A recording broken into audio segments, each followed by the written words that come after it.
Presentamos El Mostrador en la Clave. Mi actualidad desde distintos puntos de vista. Un espacio para discutir bien informada. El Mostrador en la Clave, con el equipo de El Mostrador. La Clave me escucha. Estamos ya con El Mostrador en la Clave, con nosotros Santiago Escobar. ¿Cómo estás, Santiago? Hola, muy bien, Fernando, buenos días. Buenos días, y también está con nosotros Héctor Cosio. ¿Cómo estás, Héctor? Muy bien, Fernando, buenos días, Chargo.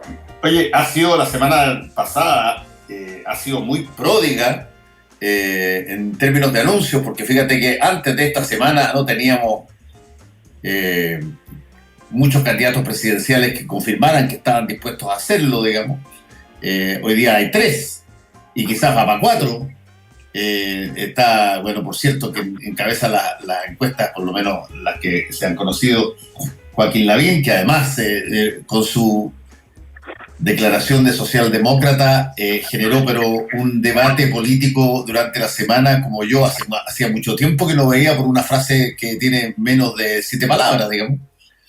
Después salió Evelyn Matei. Ayer estuvo Daniel Jadwe, que también habló de cuáles serían incluso hasta ciertas medidas que tomaría en caso de ser elegido presidente, o parte de su programa. Apareció Pablo Longueira después de mucho tiempo señalando que iba a votar a prueba, que ahí podemos conversarlo, si es que acaso eso es una manera de claudicar o es una manera de dar la pelea donde eventualmente va a estar la madre de la batalla, que es la elección de los constituyentes.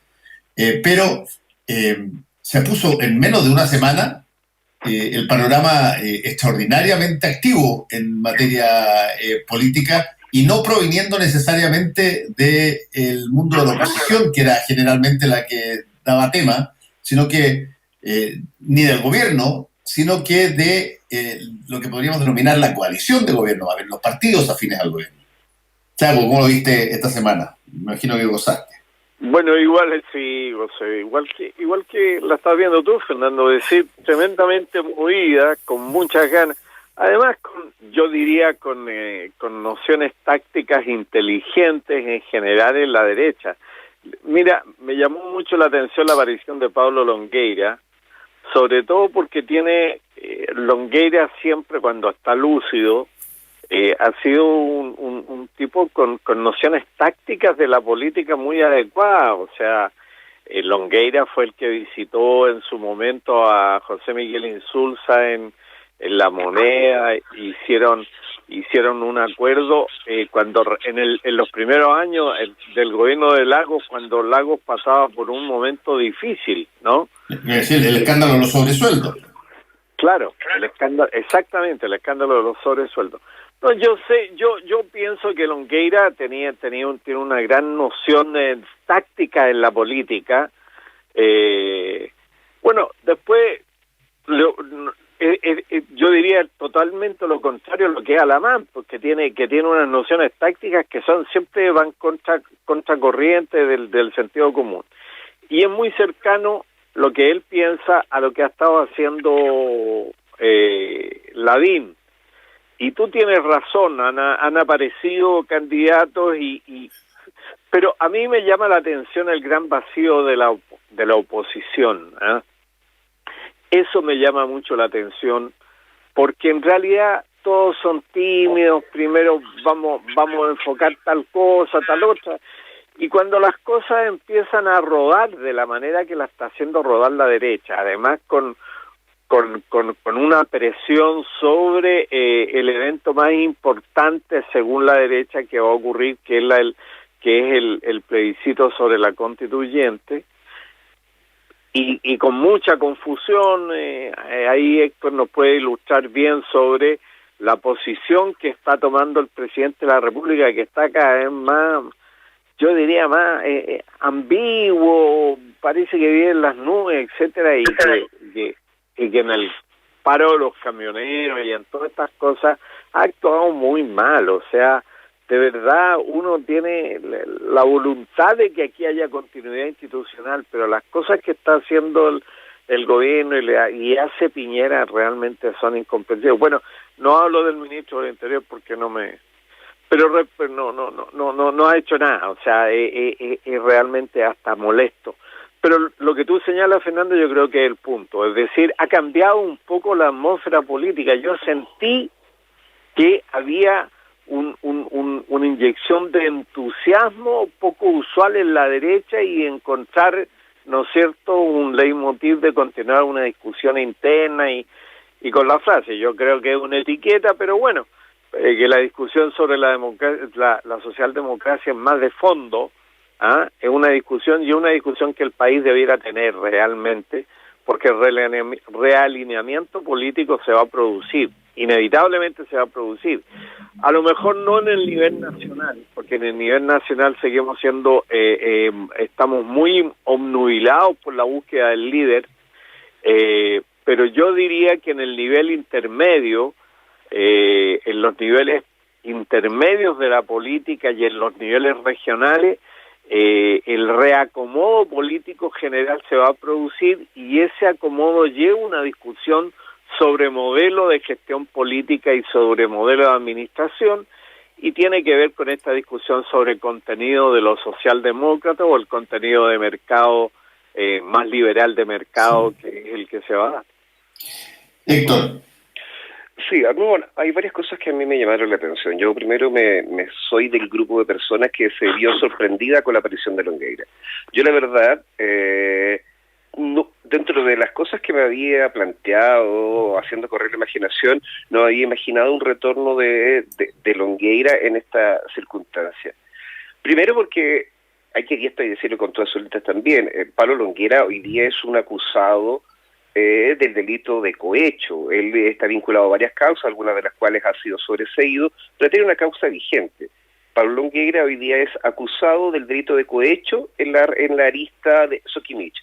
Eso quiere decir que va a enfrentar un proceso, digamos, un juicio oral, donde eventualmente puede resultar condenado. Una persona que está acusada por el Ministerio Público, por el Estado, por el delito de cohecho, por beneficiarse o haber intentado beneficiarse económicamente y sacar prebendas, digamos, de su función pública, esa es la persona que hoy día reaparece. Para mí no reaparece el Pablo Longueira que sabía jugar bien en la cancha de lo público, donde se movía dentro de las reglas del juego. Para mí aparece una persona que se salió de las reglas del juego y que hoy día enfrenta un proceso penal. Y esa persona lo que hace efectivamente es poner un poco más de sazón a este tema, sobre todo porque, yo no sé, esta cosa que como que sorprendió, que él salía por el apruebo, claro, sorprende que él vaya por el apruebo en cuanto, digamos, tuviese la convicción de que efectivamente el apruebo es la mejor carta, pero él es bastante sincero y dice que en el fondo él está por el apruebo no porque en el fondo considere que el país necesita una nueva constitución, sino que está por el apruebo porque necesita licuar el plebiscito, bajarle el perfil, dejar de que el plebiscito sea un elemento importante, porque si todos están por el apruebo como el mismo, nadie pierde, y como no quiere ver de su sector político derrotado frente a digamos, a lo que se prevé como un triunfo mayoritario del apruebo, entonces claro, él aparece diciendo entonces hay que licuar este proceso, tiene que dejar de ser importante el plebiscito para concentrarnos en lo que él considera que es el punto mayor. Y aquí hay una coincidencia que podríamos estrechar una coincidencia con Piñera. Piñera hace rato que estamos viendo que él insiste en esta cosa de la neutralidad, de la presidencia, muchas veces hablaba aquí con Chago y con Fernando. Pero también es como con elástico, yo tengo esa impresión. O sea, nosotros hoy día llevamos una nota donde nos hacemos algunas preguntas, más que forzar una tesis. Y dentro de esas preguntas está el hecho de por qué el presidente empieza ahora a hablar de la importancia de los temas a debatir en una eventual constituyente cuando todavía no tenemos el plebiscito. Y uno puede apreciar una contradicción, porque si uno mira de letra fina, buscando la letra chica, me explico, uno puede encontrar que el presidente habla de que lo más importante es lo que viene después del plebiscito, por lo que lo da por hecho, un triunfo del apruebo, y segundo, pone a jugar en la cancha a un actor que no está en la ley facultado para esto. Hoy día en la ley nosotros tenemos la posibilidad de generar una nueva constitución a través de una asamblea constituyente, una asamblea mixta, o sea, una asamblea compuesta por elección de todas las personas de afuera, o una convención mixta, es decir, mitad parlamentarios y mitad constituyentes. Pero el presidente cuando habla de una asamblea constitucional y habla del Congreso, como si el Congreso tuviese, digamos, hoy día las prerrogativas por ley, para iniciar la discusión constitucional.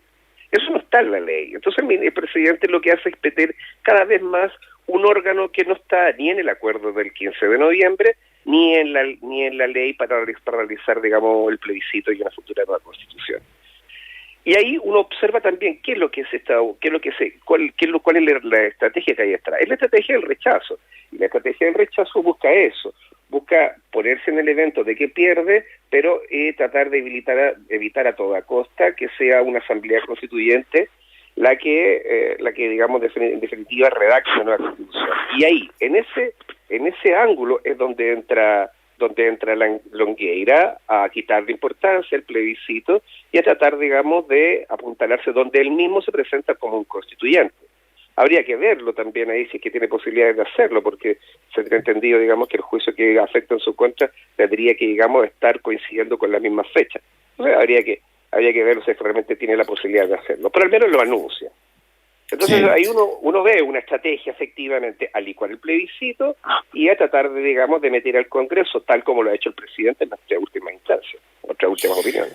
Sí, yo tengo la impresión que Pablo Longueira miró esta situación y supo que, sus palabras iban a tener iban a dejar heridos.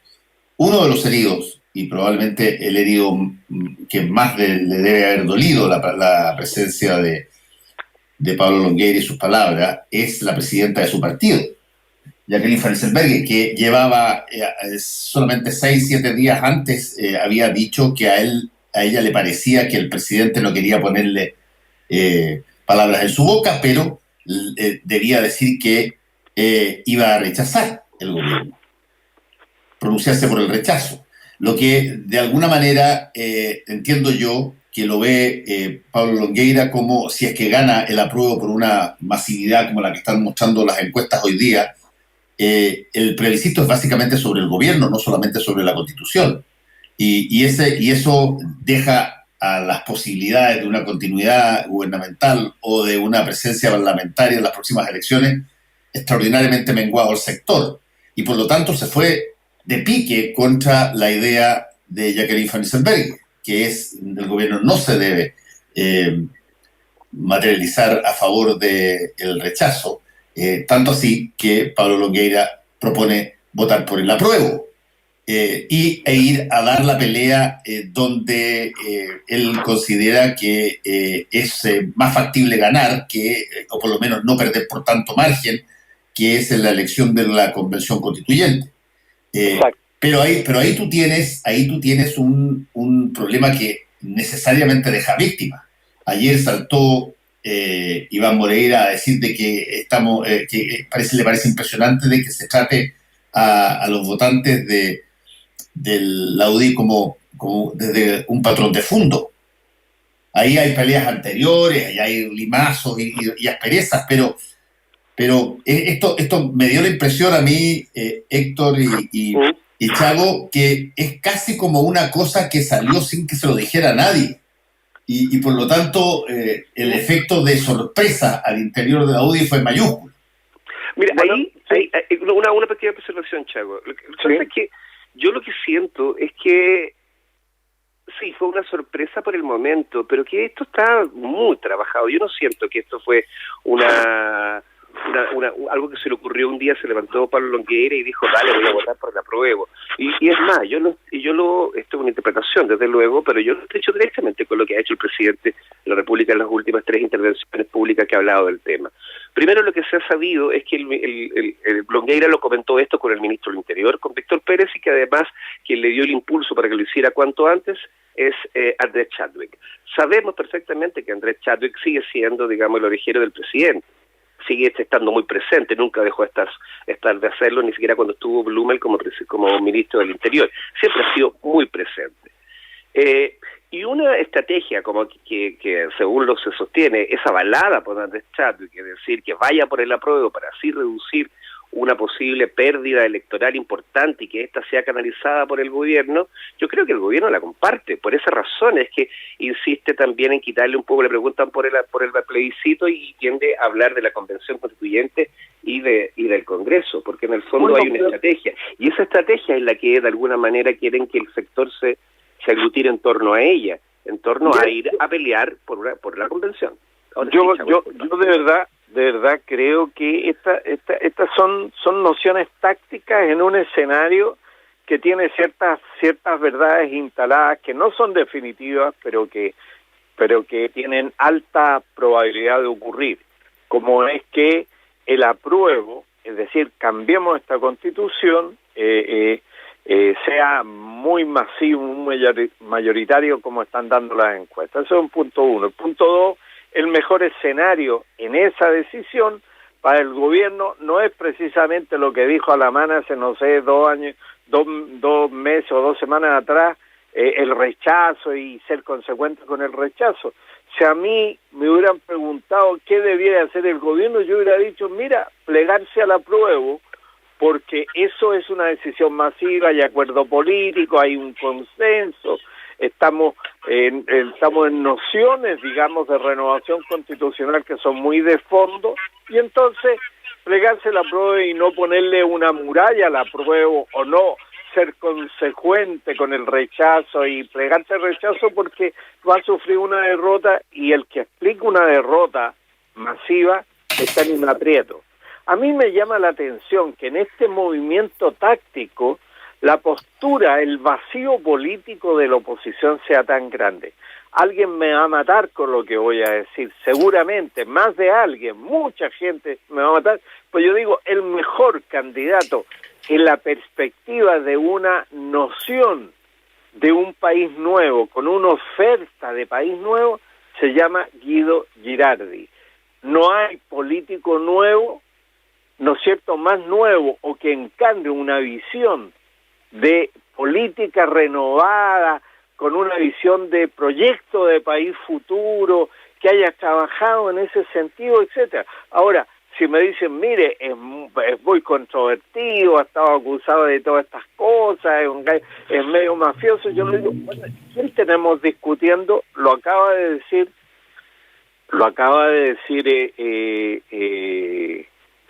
Héctor. O sea, en la debacle de la política ha dejado mucho. O sea, Moreira, que es actor de televisión hoy día, es el hombre de la frase del raspado de la olla y el que veía plata, en fin, qué sé yo, y estuvo y hizo un reconocimiento y una autocrítica, y todo el mundo se ha olvidado de Moreira. Y en general, el debate sobre la corrupción en política ha dejado incólume bastante. Yo diría, a Guido Girardi se le ha imputado mucho. Yo tengo muchas críticas que hacer, pero mirando objetivamente la política, yo diría la emergencia de gente como Jadwe, o la emergencia de gente nueva como Guido Girardi, con reconocimiento nacional e internacional, en este caso, daría un buen candidato. Y entonces la cosa se empezaría a poner un poquito sabrosa, y va a ser lo que va a determinar el plebiscito, es decir, un cambio de escenario bastante importante. A ver si te entendí. Eso lo pienso yo nomás. Está interesante polémico el Chaco. Sí, pero a mí el argumento que diste de, oye, si todos los demás candidatos tienen taras penales, taras de enjuiciamiento, entonces que este tenga taras de enjuiciamiento, no pasa nada.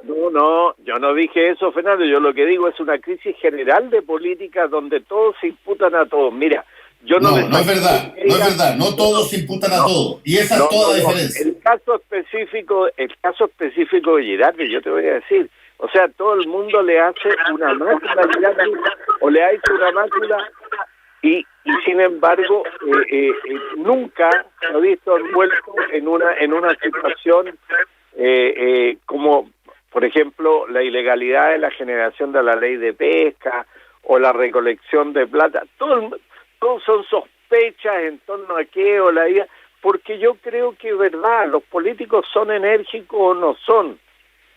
En el caso de Lagos fueron las aulas tecnológicas y fue el Mosgate y en fin, pero nadie puede negar que fue un gran presidente. En el caso de Michelle Bachelet, bueno, y en el caso del presidente Piñera, que podía haber sido un gran presidente, la verdad es que se perdió entre tanto monitor del seguimiento de negocio, tantos hijos en viajes a China y tantos anuncios que son más anuncios de negocios que de otra cosa.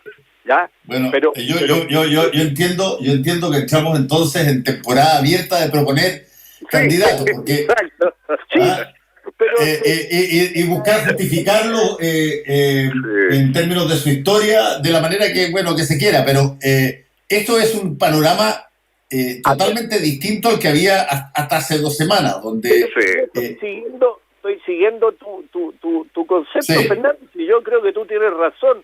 Si cambió la atmósfera, mira, una de las nociones tácticas más importantes de lo que hizo Longueira en el fin de semana es que nos tiene discutiendo de la derecha, y lo que hizo Lavín es que el gobierno, con toda la tensión de la mala gestión que tiene, con todos los problemas que tiene, nos hace olvidar los problemas y nos tiene discutiendo de política interna de la derecha como agenda del país.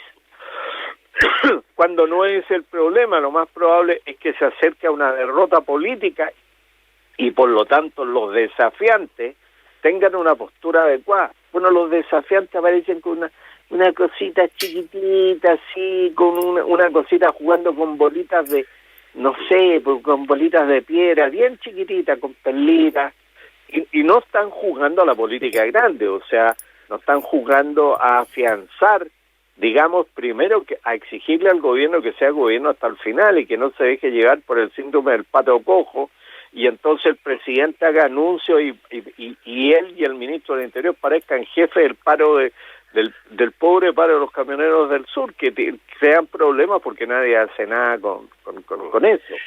Hay un tema que la cosa que está pasando en la Araucanía, que es un problema típico de gobierno, de política de gobierno. Ojo con esta cuestión de la Araucanía, porque en el vacío ocurren cosas como las que están ocurriendo en la Araucanía.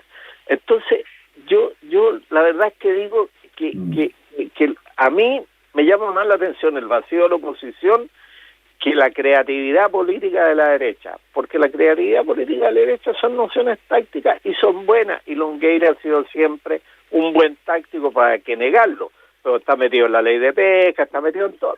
Mira, otras cosas que dijo Héctor, pero estamos analizando política, ¿no? A ver, ya, Héctor. Sí, lo que pasa es que en táctica me parece interesante eso que planteamos, que esta semana fue distinta, y analizar un poco la táctica. Porque, claro, lo de que Lavín se autodefiniera como socialdemócrata nos hizo a todo el mundo hablar, y todavía hay mucha gente, por lo tanto fue una táctica política en este momento que fue bastante certera y que todavía no va a dar que hablar. Ahora nos sorprende Pablo Longueira definiéndose como más o menos el adalid del apruebo, y además tirando voladores de luces, como ser presidente de la UDI, quiere ser constituyente, y por qué no presidente de la República también, cavan 2 semanas más. No sé, pero tiróla ahí y digamos su estrategia y dio resultados.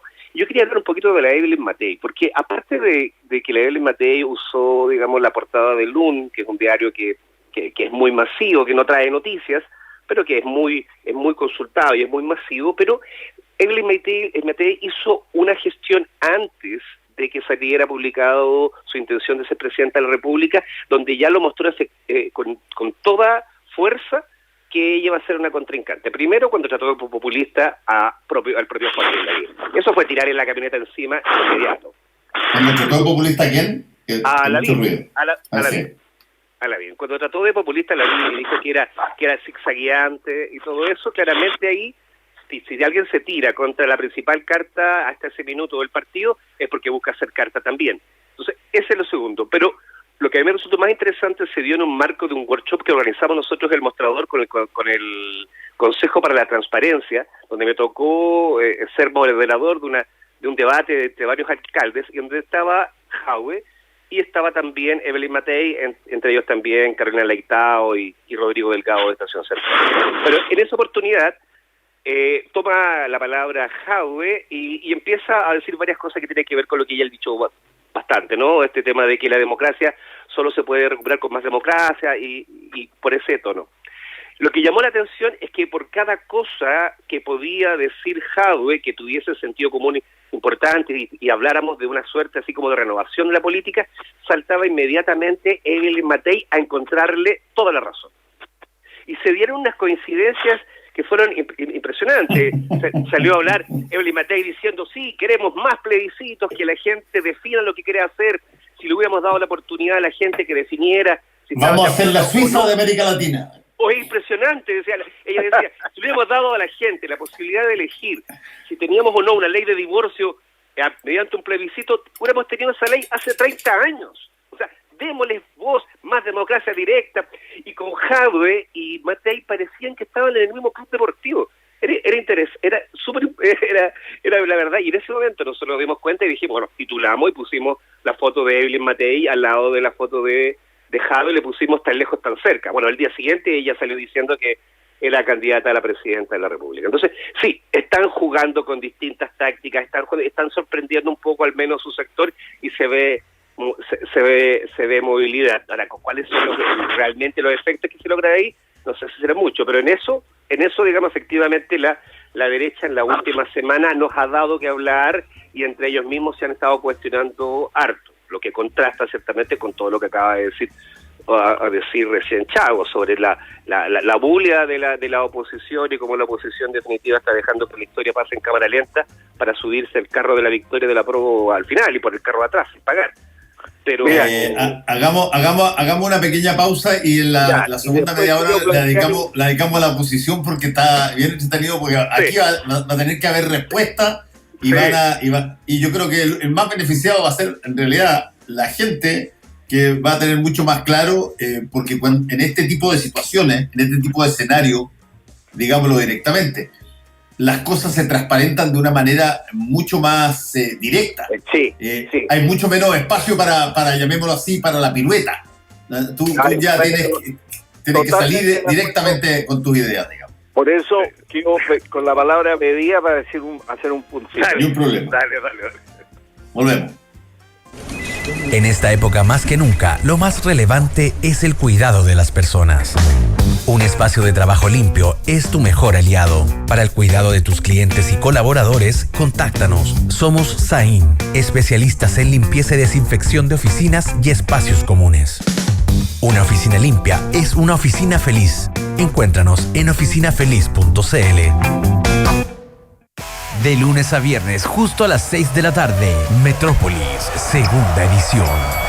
Durante una hora recorreremos la Metrópolis deportiva con historias y análisis del deporte mundial. Rodrigo Gómez y Cristian Peñailillo te informan y te entretienen con el magazine deportivo de la tarde. Porque acá caben todos los deportes. De contacto, individuales, tuerca y en equipo. Todos, absolutamente todos. De 6 a 7 de la tarde, Metrópolis, segunda edición. La clave, me escucha.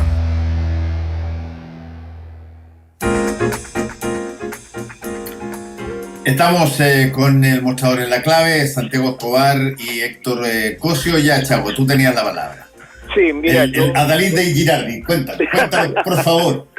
Bueno, fíjate, del proyecto país, yo quiero un proyecto país que salga, si estamos con constitución, con elección, con decisión sobre una nueva constitución, debieran empezar a aparecer los proyectos país, y yo de verdad, entre los políticos, al único que encuentro que tiene una noción de lo que hay que hacer hacia el futuro, no puede ser acabada necesariamente, etcétera, pero es Girardi, y yo no entiendo por qué tanta cosa acerca, y lo digo, no, esto es de pura reflexión, a lo mejor de viejo, pero bueno, pero lo que quería decir es lo siguiente, mira, en la exigencia que esto hace, una de las exigencias básicas, ha habido una discusión acerca del brote, del coronavirus y la gente que puede o no puede ejercer su derecho constitucional. Yo recuerdo lo siguiente, porque tener memoria, a pesar de que es memoria de viejo, no es malo. Los países sin memoria tienen el peligro de extraviarse. Es que el plebiscito de 1980 de la dictadura, ¿qué le hacían a la gente? Fue sin registro y daba lo mismo si estaba enferma de neumonitis, si estaba muriéndose, tenía que ir a votar. Le cortaban el carnet y le ponían una estampilla. Y si no llegabas con eso después a cobrar tu pensión, por supuesto que no te la pagaban porque sabías que era opositor a la Constitución de 1980. Esta Constitución que ahora se está cambiando, y hay que recordarle a la discusión de la derecha, tiene un origen ilegítimo en que la votación en que la sancionaron tenía esas características. Se hizo sin registros electorales, se hizo obligando a la gente a votar, le marcaron el carnet de identidad y le pusieron una estampilla, y si no tenía eso, los carnets después le negaban los derechos civiles y los derechos económicos, como por ejemplo cobrar su pensión, tenía problemas en los bancos, lo echaban de las pegas a los funcionarios públicos, etcétera. Entonces, esto es muy importante a propósito de dar las mínimas facilidades para que todo el mundo ejerza su derecho, porque es primera vez que vamos a tener la posibilidad de hacer un plebiscito que decida cosas constitucionales de manera de fondo, pero además lo haga en la decencia de la democracia, y entonces que la derecha esté discutiendo sobre estas cosas exige algunas manifestaciones de fondo. Adherir a medidas especiales, adherir a un ejercicio democrático facilitador y no a la nostalgia, ¿no es cierto?, y a los efectos autoritarios, parte de los cuales sigue adelante el presidente de la República. La ambigüedad del presidente de la República me hace recordar aquellos infautos días de que no, mejor esto y no lo otro, que no es lo que se ha acordado políticamente. Si hay acuerdo político desde el 15 de noviembre del año pasado, no veo por qué tengamos tanto tropiezo y tanta lentitud en solucionar ciertos temas y tanta premura en tener hoy día esta atmósfera de candidatos, que es sano, pues si vamos a tener 2 años de un túnel electoral, ya porque empiecen a aparecer los gallitos, porque la gente se coloca antes. Sí. Sí. Bueno, el tema no está solamente dado en la derecha. A partir de ayer, por lo menos, apareció la figura de Daniel Jadot en televisión, incluso hasta proponiendo algunas ideas y hablando de la posibilidad de nacionalizar los fondos de las AFP, digamos, que bien jugado desde el punto de vista de un candidato o potencial candidato, pero lo interesante es que las movidas empezaron a dejar de ser las lógicas. Empezaron a tener una mirada estratégica de mayor peso, digamos, particularmente la de Pablo Longueira, que él dice: llegamos nosotros a ir a una batalla de apruebo o rechazo y no tenemos nada que hacer. Y sin embargo, si es que la batalla la diéramos en las personas que van a ser elegidas en la Convención Constituyente, en una de esas tenemos suficiente porcentaje a la hora de redactar la Constitución para que las cosas que nos interesan estén mucho mejor defendidas. Y el apruebo puede sacar el 90% y por lo tanto no va a significar de que el gobierno perdió, salvo que le hagan caso a la presidenta de mi partido y el presidente esté por el rechazo. Entre eso no lo dijo, pero lo digo yo entre comillas, que de alguna manera se insinuó, o más bien, fue implícito. Y eso va a causar un movimiento tanto en la derecha, que está ya operando, como en la oposición, porque las palabras de Daniel Jadot no van a dejar a todo el mundo contento y va a tener, sí, una barra que ya saltó muy rápida, bien potente, que quiere verlo como candidato. Pero mira, yo quisiera, por ejemplo, tomar un poco lo que también y lo que decía Chavo y esta proposición que planteó Chago, digamos, del senador Girardi y de, digamos, de los temas de París. A mí opinión, hombre. Sí, mira, a mí lo que jugamos un poquito el análisis aquí, lo que me parece relevante es que efectivamente este silencio de la oposición es un silencio, digamos, que como yo siempre lo he planteado, que en torno al apruebo, el apruebo no es una iniciativa de la oposición ni es el tren que ellos están conduciendo. Esto surgió a partir de la revuelta popular de octubre y está en manos de la gente, y eso es lo que va a llevar a cabo, digamos, que triunfe, según todas las encuestas lo dicen, el apruebo el 25 de octubre. Por lo tanto, la oposición nunca ha manejado ningún cohete, ningún avión, ningún camión, ninguna carreta, nada en torno al apruebo.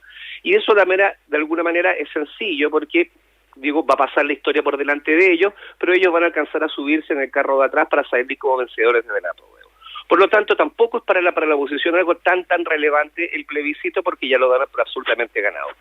¿Qué es lo realmente importante? Lo realmente importante un poco lo que está apuntando también Longueira y lo que ha hecho también el presidente, es decir, cómo se va a redactar esa constitución, cuál va a ser el órgano que va a redactar esa constitución. El órgano que se defina, ya sea Asamblea Constituyente o Convención Constituyente, va a tener caras nuevas, van a tener, digamos, personas que los medios de comunicación van a seguir atentamente, es decir, quienes van a tener la posibilidad de tener luces de neón en la espalda y en la cabeza y todo eso, van a ser los nuevos constituyentes.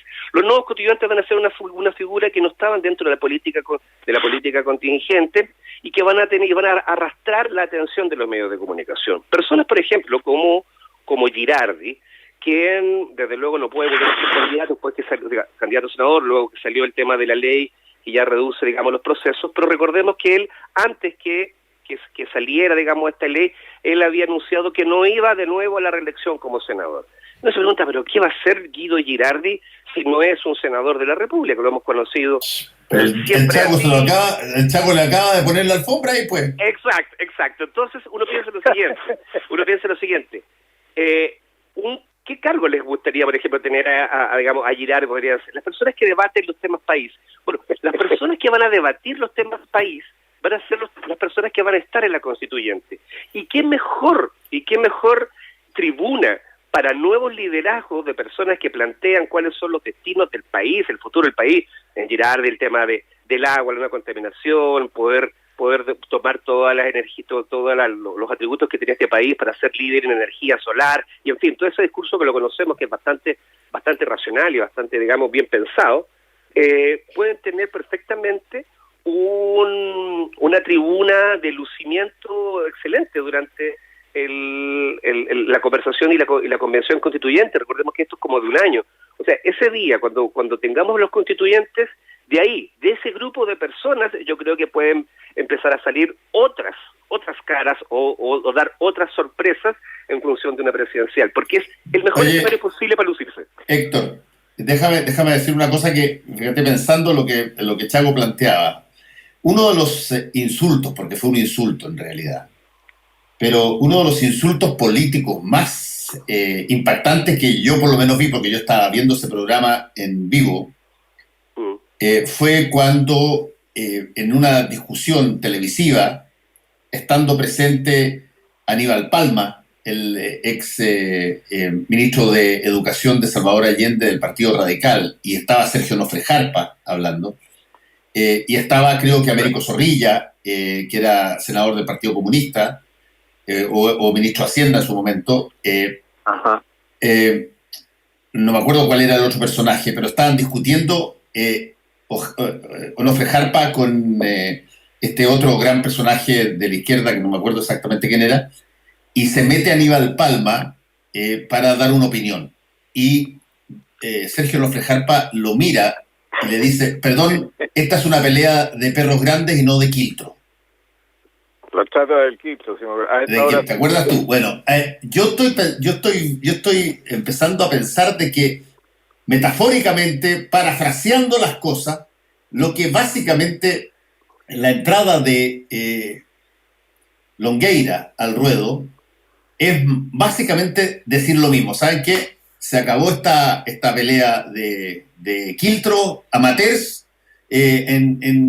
Aquí hay que mirarlo estratégicamente, hay que mirarlo con largo plazo, hay que ver lo que se defiende. Entra el perro grande a terciar.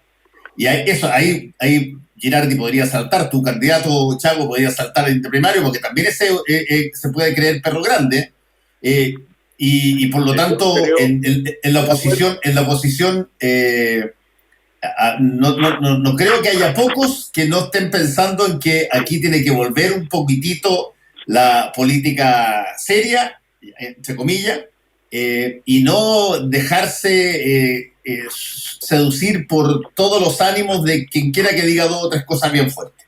Pero mira, déjame decirte una cosa, Fernando. Hace muchos años, pero muchísimos años, que se viene repitiendo poco menos que todo el mundo, la prensa le atribuye, la política le atribuye, sus compañeros de partido le atribuyen, ¿no es cierto?, que para entrar a hacer política en el PPD hay que pasar por las manos de Guido Girardi. Ha habido una atribución, mira, saca, la prensa dice, o la gente dice, mira, él es el que maneja los votos ¿no es cierto?, para elegir miembro de la Corte Suprema o para... Y la verdad es que el tipo está preocupado de montar una de las pocas cosas inteligentes que se ha montado en Chile, que es el Congreso del Futuro, donde se ha subido todo, esto es como el 10%. Lo que ha hecho con el Congreso del Futuro es como el 10%. Hoy día no hay nadie que esté en contra, y eso fue una idea que nació chiquitita y que la ha impulsado él y que ha sido convocante. Entonces yo digo, es un político grande. Ha estado en todas las grandes decisiones y es un tipo consultado, etcétera. Ya, okay. Entonces no es tan loco lo que estoy diciendo. Está bien, sí. Chavo, yo te entiendo. Hay mucho quiltro. Yo estoy de acuerdo que hay mucho quiltro yo estoy de acuerdo con tu noción, Fernando, porque creo que... No, yo estoy sacando a colación la frase que a propósito me decía J.S. Gumucio, que es Orlando Milla el que estaba en el programa junto con Orlando Milla. Sí. Oye, pero si yo estoy de acuerdo, si lo que estoy diciendo es básicamente ¿dónde está la discusión de futuro de Chile? Porque lo que se discutía en ese momento ahí era ni más ni menos que el golpe de Estado o una situación anómala de crisis institucional, donde el peso político de lo que se ponía sobre la mesa para discutir el destino del país era grande. Y entonces Onofre Jarpa, que era un ofensor natural, sabía exactamente lo que estaba diciendo. Y entonces sacó para el lado a Palma, porque Palma no pesaba lo que pesaba a ellos, y eso era... Hoy día, desde el punto de vista de la definición hacia el futuro, yo creo que tú tienes razón en la lectura de Longueira. Longueira, con todos sus problemas, yo lo dije, sus nociones tácticas de la política son muy de fondo. Mencioné lo que el favor que le hizo al gobierno de Ricardo Lagos, que Ricardo Lagos se enojó con José Miguel Insulza, digamos la historia como es clara, porque se hizo cuando la visita, ¿no es cierto?, y el acuerdo sobre se llamaba no me acuerdo, pro empleo, no me acuerdo, y que se hizo con la CPC y con Juan Claro, pro producción, creo, no sé. El acuerdo fue entre Insulza y Longueira. Entonces, lo que yo digo es lo siguiente: la política tiene que situarse en una perspectiva, y el vacío de la izquierda es vacío en general de Kilton, ¿me entendí? O sea, gente que pese realmente. O sea, ¿Y a ti te parece, por ejemplo, que Daniel Jadue pesa poco? ¿Es Kilton? Sí, no. O sea, sí. Mira, hoy día lo más fácil es decir que yo voy a confiscar la plata de la AFP o nacionalizar la plata de la AFP.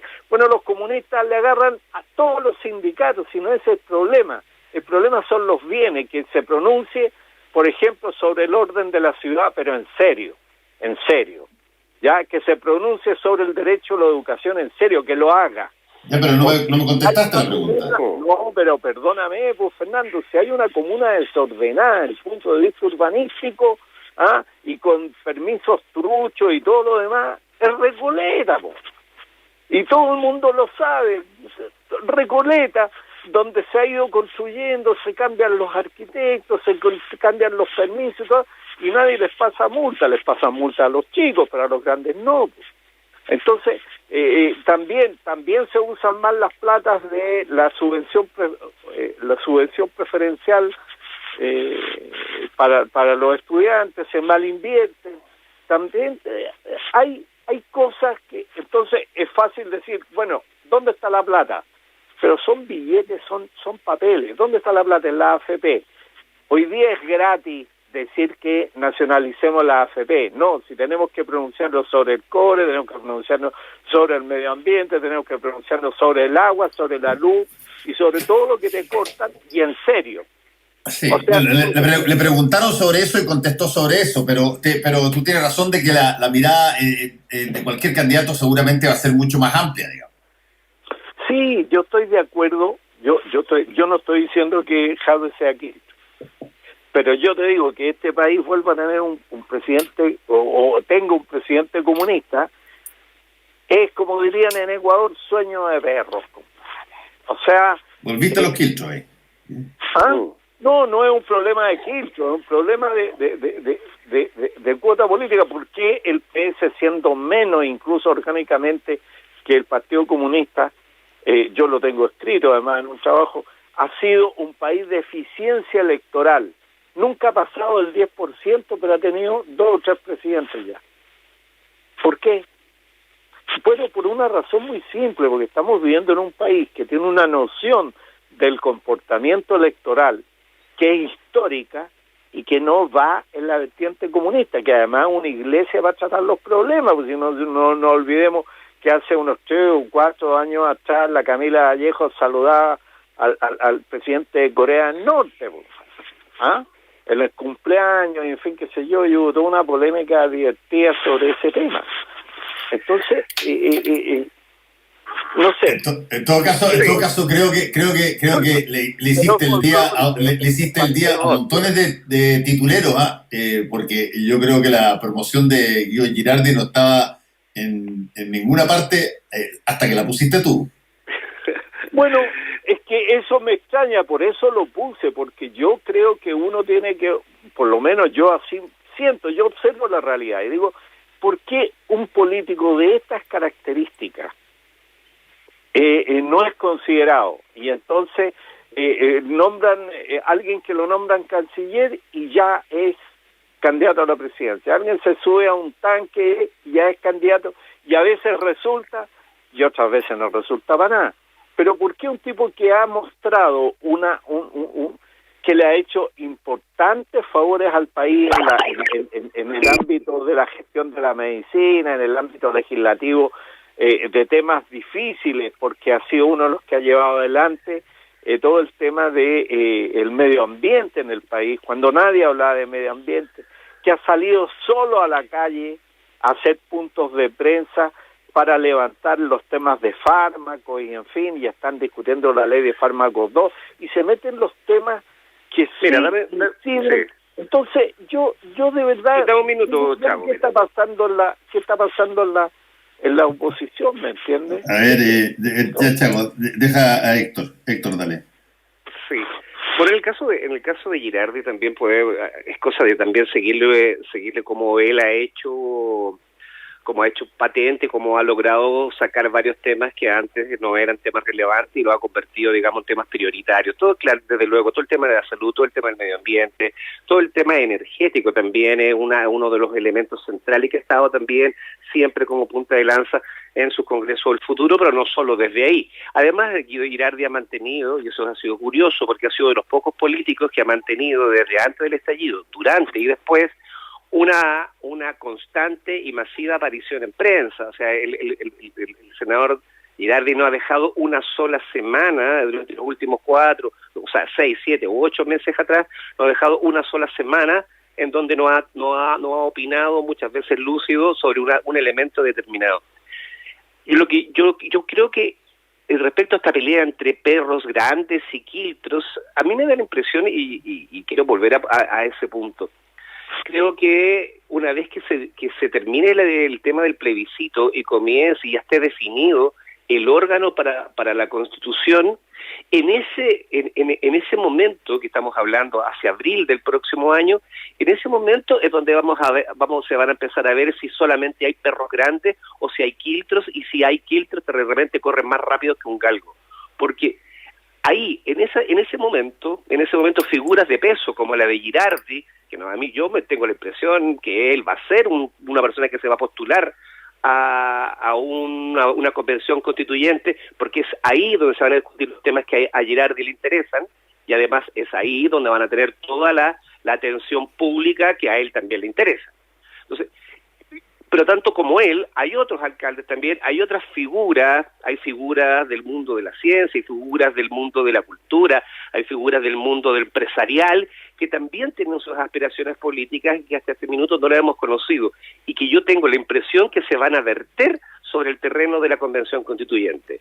Ahí, en una de esas, vamos a tener desde un Bernardo Larraín Mate tratando de postular a la Convención Constituyente, pasando por un Agustín Esquella, un Guido Girardi, algún miembro, digamos, del Frente Amplio, algún alcalde que se descuelgue, por ejemplo, de la región de Valparaíso, solo por decirlo, no quiero tener más candidatos, pero es ahí, en ese terreno, en el terreno donde se empiece a discutir los grandes temas país, donde tengamos que discutir la AFP, donde tengamos que discutir el agua, donde tengamos que discutir el tema de la salud, la educación, la energía y todos los grandes temas para poder enfrentar el siglo XX, es donde se van a ver las personas que tienen visión de futuro y visión de país. Y tengo la impresión que ahí, en ese caldo, en esa contienda electoral, es donde vamos a ver si tenemos perros, quiltros, y quién de los dos están más, porque recordemos que los perros grandes, por lo general, si son perros de raza, tienen mucho menos capacidad de adaptación que un quiltro. Un quiltro sobrevive a lo que sea, el perro de raza se te muere. Y esa no es cosa se va a dar ahí. No es aplicable a Longueira, lo digo sinceramente. Sí, se refiere, pero insisto que Longueira también estamos hablando de un acusado de cohecho. O sea, yo no sé, yo no le daría tanta importancia, la verdad. Se adapta bien a todo. Ah, sí, claro. Entonces sería un quiltro y no un perro de raza. No, pero el punto es que una cosa es que se adapte o que sea audaz para plantar su posición, y otra es cuáles son los daños que se acepta que esa posición tenga. Por ejemplo, estoy viendo lo que planteó recién hace muy poco rato el senador Iván Moreira sobre esto, con un título que dice: senador Moreira ante regreso de Longueira. Chile no necesita un Mesías que ningunee a la derecha. Esto es cierto que cada posición fuera de la caja, llamémoslo así, o audaz, tiene un cálculo de costo que puede tener. Y yo me imagino que Pablo Longueira hizo el cálculo de costo de qué tanto podía significar en términos de peleas internas, de visión de despelote al interior de la UDI y de Chile Vamos en general, lo que él iba a decir. Y calculó que era mucho más positivo que se dijera eso antes que las cosas parecieran que estaban en una suerte de taza de leche sin que nada se moviera. Pero en términos estrictos, nadie sabe exactamente lo que va a pasar. La inversión que se ha hecho desde bots de redes sociales hasta personas con nombre y apellido impulsando la idea del rechazo por todas las explicaciones que han dado, algunas que son realmente pero tiradas de los pelos de la cabeza por lo falsas en algunos casos. Pero todo lo que se ha invertido en eso, aparece este gurú de la UDI y plantea que va a votar a prueba. Y tú te preguntas, a ver, en los 2 o 3 días siguientes, ¿cómo reaccionan los que ven sus tweets, los que ven su Facebook, todo lo que pusieron porque les dijeron que esa era la posición oficial, y además todos estaban buscando esa posibilidad a partir de lo que plantea Longueira? Es un remesón, por eso digo que que tiene, y estoy viendo cómo reaccionan quienes se sienten afectados, tienen personas en la mira con nombre y apellido. Claro, ahora también tiene un efecto sobre José Antonio Kast, esto también. O sea, porque el rechazo, endurecer el rechazo, por ejemplo, claro, porque endurecer el rechazo de la perspectiva de Alamán o de la perspectiva de Cubillo buscaba de alguna manera, digamos, evitar que hubiera una fuga, digamos, de electores, de votantes, de personas, de apoyo político hacia el lado, digamos, más de la extrema derecha y tratar de conservarlos en la UDI, o sea, representarlos en la UDI y que no se vayan para allá. Esa era una estrategia. Ahora la otra estrategia de que ahora somos todos apruebo y de que de alguna manera no hay que perder porque hay que dar la verdadera batalla, si eso efectivamente cala hondo y por un tema de pragmatismo político exclusivo, porque esto no hay nada más pragmático que una persona, que un grupo de personas que no están de acuerdo con la Constitución, que no quieren cambiar la Constitución, porque la Constitución no es otra cosa que sino la estructura, la columna base por la cual se edificó su propio partido, la figura de Jaime Guzmán y todo eso. Si ellos están dispuestos a jugar esta movida de abrir la cancha y sumarse para licuar el apruebo, quitarle importancia, lo que podría eventualmente pasar, si es que esto tiene un efecto en la gente de la UDI, es que el grupo que vaya por el rechazo va a ser un grupo nostálgico, no pragmático, y van a poder, y de alguna manera hay una estrategia también ahí de poderlo cercar, porque si tú cercas, digamos, a un grupo que es cada vez más minoritario, puesto que no es pragmático, le está ahí cerrando las puertas, lo está dejando dentro de un nicho. Héctor, Fernando, un tema táctico muy importante es el siguiente. En realidad, a muy corto plazo de la realización del plebiscito, el punto está en si es convención mixta o si es una convención íntegramente elegida. Y por eso digo que porque a ese punto nos acercamos sin claridad. Tenemos claridad en el país respecto de que yo apruebo o rechazo dice el 20%, la derecha, en fin, qué sé yo, apruebo dice casi el 80%, eso es la encuesta.